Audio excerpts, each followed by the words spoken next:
Hello everyone, আসসালামু আলাইকুম। কি অবস্থা সবার? এই মুহূর্তে আমি আছি পদ্মা নদীর পাড়ে, নারিয়ার দিকে নদীর যে পাড়টা এখানে।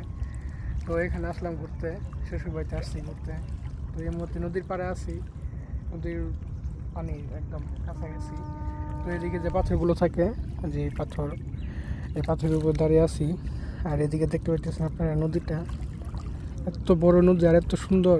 কিছুক্ষণ পর পর এখানে আপনার দেখা যায় যে এই ডলফিন মাছ, তারপরে অনেক রকমের মাছ দেখা দেয়। কিন্তু আমি যখনই দেখা দেয়, কিন্তু ক্যামেরা বন্দি করতে চাইলেও তাদেরকে ক্যামেরা বন্দি করতে পারি না। অনেক চেষ্টা করছি তাদেরকে ক্যামেরা বন্দি করার জন্য, কিন্তু ক্যামেরা বন্দি করার জন্য আর তাদের পারলাম না। তারা একবার ডুব দেয়, কয়েক সেকেন্ডের জন্য ডুব দেয়, আবার চলে যায়। কিন্তু তাদেরকে ক্যামেরা বন্দি করতে গেলে তাদের জন্য ক্যামেরা নিয়ে বসে থাকা লাগবে। তো অত সময় ছিল না, তাই ক্যামেরা নিয়ে বসে থাকতে পারি নাই। আর এদিকে দেখতে পাচ্ছেন যে জেলেরা ট্রলার নিয়ে মাছ ধরতে যেতেছে। এই যে তারা হয়তো নদীতে জাল ফেলাইছে, কিন্তু মাছের জন্য, শিকারের জন্য অপেক্ষা করতেছে। এদিকে অনেক বড় বড় ট্রলার আছে। এই যে যে যে দেখা যাচ্ছে কুয়াশার জন্য যদিও ভালোভাবে দেখা যাচ্ছে না, কিন্তু এখানে অনেক বড় বড় ট্রলার দিয়ে তারা জেলেরা এখানে মাছ ধরে এখানে বাজারজাত করে।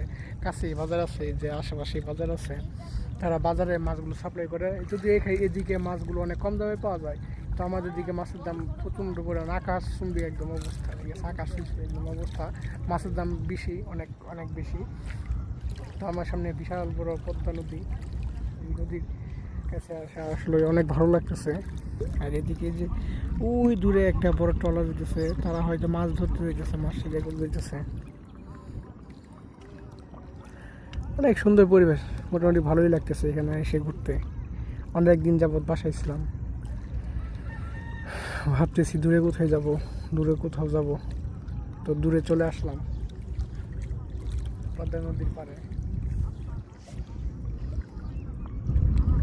এই যে দূরে জেলেরা মাছ ধরতে যেতেছে, ওই দেখা যায় তারা নদীতে জাল ফেলাইছে। ওই যে তাদের হাতে জাল দেখা যাইতেছে, জাল ফেলাইছে নদীতে।